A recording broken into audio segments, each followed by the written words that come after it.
Among the many instruments of punishment preserved in European collections, few are as disturbing in their symbolism as the scold's bridle. This iron device, sometimes also called a brank, stands as a stark reminder of how authority once sought to regulate not only behavior, but speech itself. One such example, now held in the Wellcome collection, immediately unsettles modern viewers not because it belongs to a distant, myth-like past, but because it represents a system of social control that was once considered normal, lawful, and even necessary. The scold's bridle was typically constructed from iron and shaped to fit tightly around the head. It resembled a cage or mask, enclosing the face and jaw. Inside the device, a flat metal plate or spike-like projection pressed directly against the tongue. This internal component made speaking painful or impossible, effectively silencing the wearer. Some versions included additional features, such as a bell mounted on top of the frame, designed to ring with every movement. The sound ensured that the punished individual could not move through public space unnoticed, transforming private discipline into public spectacle. The word scold had a specific legal and social meaning in early modern Europe, particularly in Britain. It did not simply refer to someone who complained or argued from time to time. A scold was officially defined as a person, almost always a woman, who was considered habitually loud, disruptive, quarrelsome, or excessively outspoken. Behaviors such as gossiping, arguing with neighbors, or challenging authority could all be interpreted as signs of being a scold. In a society that placed a high value on female silence and obedience, these actions were framed not merely as social nuisances, but as moral and legal offenses. The scold's bridle was not designed to rehabilitate through understanding or reflection. Its purpose was far more direct and far more brutal: to suppress, to shame, and to deter.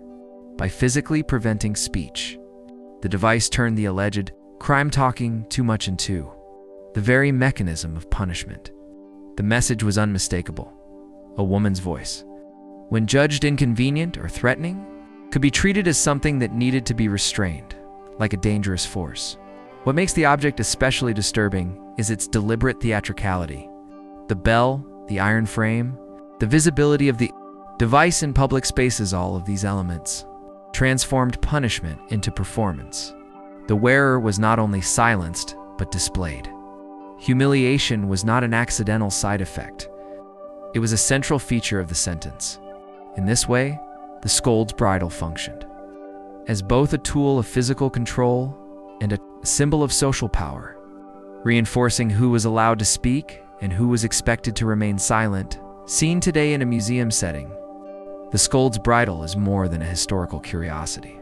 It is a material witness to a time when silence could be enforced by law, and when the regulation of women's voices was considered a legitimate function of authority.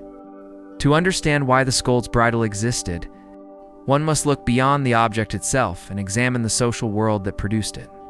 Early modern European societies, particularly between the 16th and 18th centuries, were structured around rigid ideas of hierarchy, order, and gender roles. Speech was not merely a personal expression. It was a social act that could either reinforce or threaten the established order. In this context, controlling who spoke, how they spoke, and when they spoke was a way of maintaining stability, or at least the appearance of it. Women occupied a particularly constrained position within this system. Ideals of femininity emphasized obedience, modesty, and silence.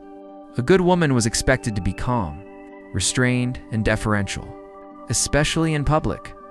When women spoke loudly, argued openly, or challenged neighbors, husbands, or officials, their behavior could be interpreted not just as rude, but as socially dangerous.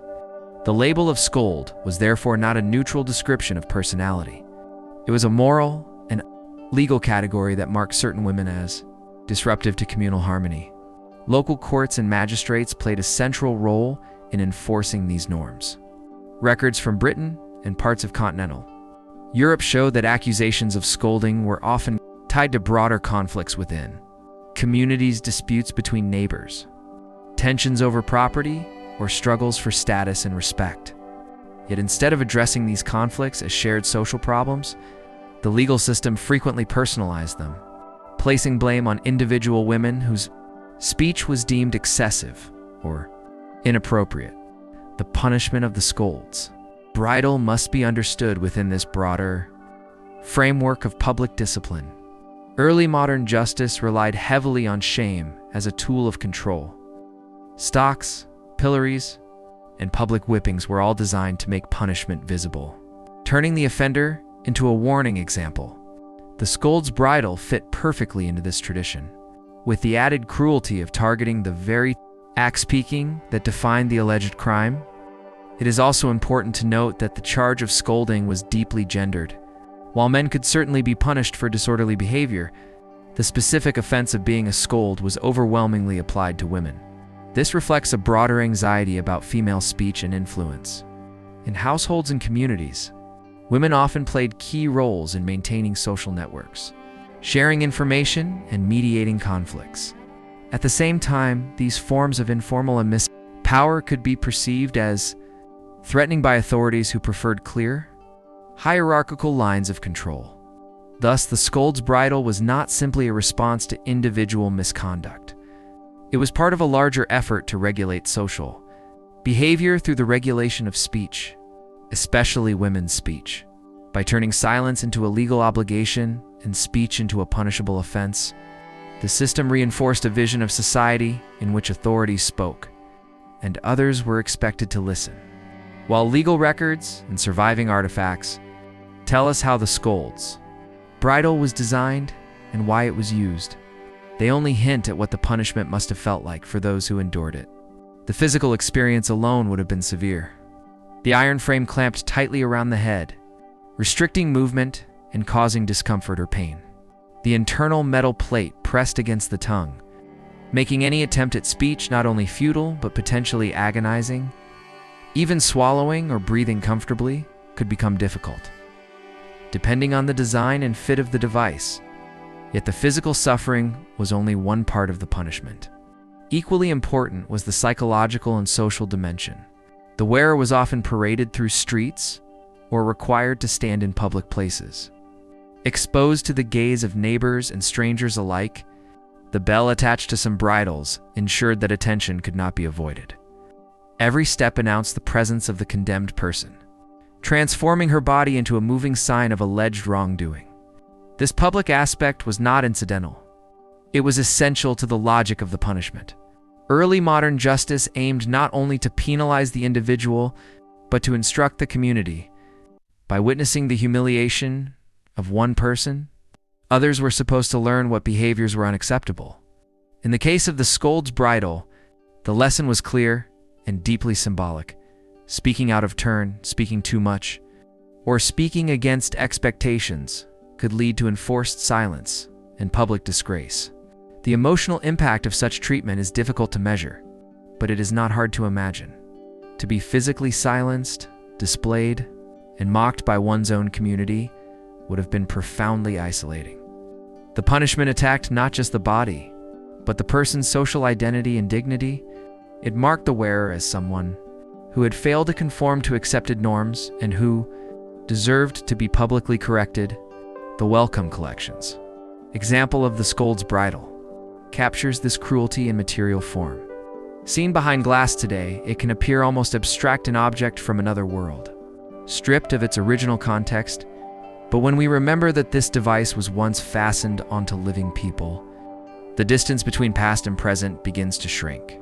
The cold iron, the rigid frame, and the intrusive mouthpiece all speak to a deliberate design aimed at domination rather than reform.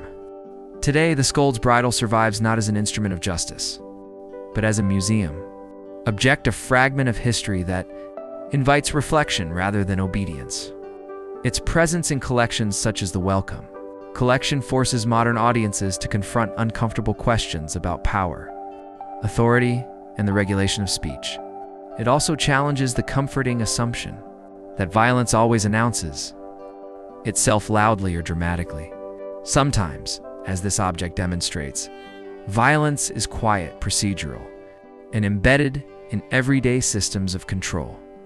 The historical significance of the scold's bridle lies not only in its physical brutality, but in what it reveals about the values of the societies that used it. It shows how deeply the fear of disorder, and particularly the fear of outspoken women, was woven into legal and social structures. Silence was not merely encouraged, it could be enforced. Speech was not simply a right, it could be redefined as a crime. In this sense, the scold's bridle is not just a relic of superstition or ignorance. It is evidence of a deliberate strategy of governance, one that treated certain voices as dangerous and sought to neutralize them through humiliation and restraint.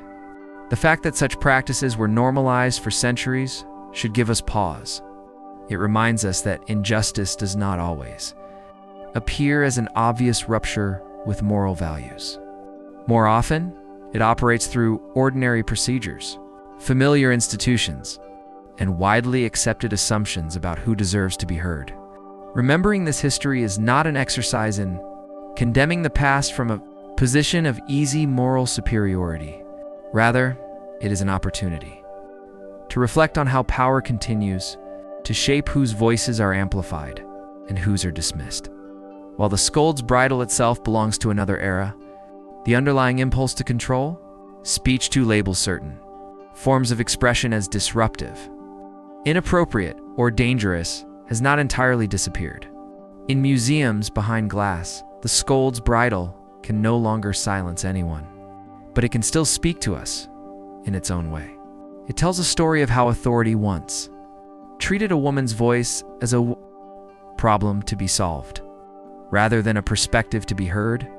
It reminds us that history's violence is not always written in blood or marked by grand battles. Sometimes it is locked behind iron, disguised as order, and justified in the name of discipline. To remember such objects is not to dwell morbidly on cruelty, but to acknowledge the realities of the past and to recognize the responsibility of the present. To question systems of control, to defend the dignity of speech, and to remain alert to the subtle ways in which silence can still be imposed.